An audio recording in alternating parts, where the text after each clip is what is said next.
Hello guys, আসসালামু আলাইকুম। চলে আসলাম একটি নতুন অপরিচিত জায়গায়, আসিনি কখনো। দেখুন অপরূপ সৌন্দর্য এখানে, যদিও বা দুপুরে চলে এসেছি ঘুরতে ঘুরতে, তবুও সৌন্দর্যটা বেশ ভালোই লাগছে। এই যে খুব সুন্দর স্পট, আসলে না আসলে বুঝতে পারতাম না। এই যে এখানে আবার একটা সিম্পল একটা কালভার্টের মতো আছে। হ্যাঁ,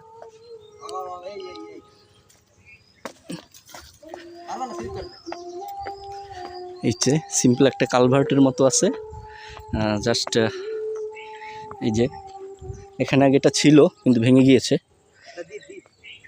একটি দ্বীপের মতো বলা যায়, যাকে আমরা হদুয়া লঞ্চঘাট থেকে দেখেছিলাম দ্বীপটা, জাস্ট দ্বীপের মতো। তো ইচ্ছা ছিল না আর ভিডিওটা করার, কিন্তু আসলাম যখন ভিডিওটা করে নেই, সেই ইচ্ছা থেকেই করা। এই যে এখানে একটা দ্বীপের মতো, খুবই ঝুঁকিপূর্ণ এবং নড়বড়ে ব্রিজটা, ভালো না তেমন একটা। চলে যাই।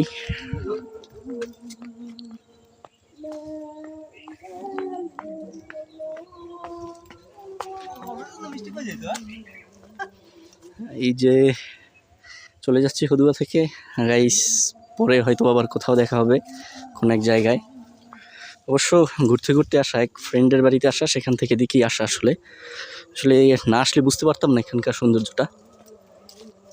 এই খুব ভালোই লাগলো। আমরা আছি এখন ঝালকাঠির শেষ সীমান্তে, নলছিটি উপজেলার, ঝালকাঠি জেলার নলছিটি উপজেলার শেষ সীমান্তে। দেখাই আপনাদের, ঝালকাঠি জেলার শেষ সীমান্তে আমাদের এই হলো ঝালকাঠি জেলার শেষ সীমানা, যেখানে আসলাম এখন।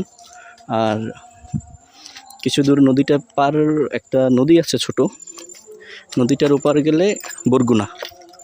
চলুন একটু বরগুনাটা দেখে আসি। এই রোড গিয়ে আবার ঝালকাঠির ভিতরে এই রোডটা গেছে, নতুন রাস্তা করছে অবশ্য। হ্যাঁ, এই হলো আমাদের টোটাল পরিবেশ। আসলে ঘুরলে ঘোরার জায়গার অভাব নাই। রবীন্দ্রনাথের কবিতার মতো দেখা হয় নাই চক্ষু মিলিয়া ঘর হইতে দুই পা ফেলিয়া, ঠিক একই মানে রবি ঠাকুরের কবিতাটা এখন বারবার মনে পড়ছে। ঠিকভাবেই এই যে নদীটা আছে, নদীটার ওপারে ওই যে বরগুনা, আর এপারে ঝালকাঠি।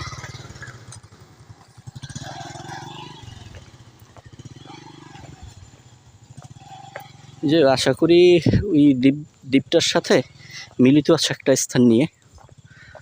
চলুন আমরা বরগুনার সেইটা অবলোকন দেখাই আপনাদের। ঝালকাঠি আর বরগুনা কোথায় কি রাস্তা, নতুন সড়ক করছে অবশ্য। এখান থেকে স্পষ্ট দেখা যাবে। একটু সামনে যাই। হ্যাঁ, একটু সামনে গেলে আমরা স্পষ্ট দেখতে পাবো। এই যে আমাদের দেখুন ঘাটে ডিঙি নৌকা বাঁধা আছে। এই ওপার হলো বরগুনা, ওই যে দেখা যাচ্ছে ওপার, ওটা হলো বরগুনা, আর এপার হলো ঝালকাঠি, একদম নলছিটি উপজেলা ঝালকাঠির।